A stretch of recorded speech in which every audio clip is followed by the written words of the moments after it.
বাড়িওয়ালা বললো সামনের মাস থেকে নাকি বাসা ভাড়া বাড়াবে। এদিকে বাবার শরীরটাও দিন দিন আরো বেশি খারাপ হয়ে যাচ্ছে। তাকে একটা ভালো ডাক্তার দেখানো দরকার।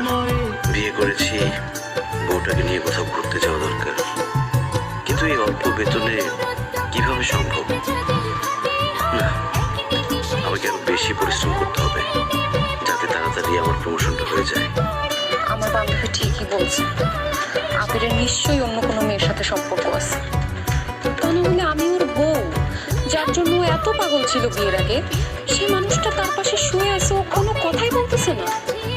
নিশ্চয়ই অন্য কোনো মেয়ের কথা বলতেছে, যে মেয়ের সাথে বাইরে গিয়ে রং ঢং করে বেড়াচ্ছে, সেই মেয়ের কথা বলতেছে। মানে আমার সাথে এখন আর তোমার কথা বলতে ইচ্ছা করে না, তাই না? আরে আমি তো তোমার সাথে কত কথা বললাম, তুমি তো উত্তর না দিয়ে শুয়ে পড়লা। আমি যে অভিমান করছি সেটা বুঝছো তুমি? অভিমান ভাঙানোর কোনো চেষ্টা করছো? আচ্ছা বলো, কি নিয়ে অভিমান করছো?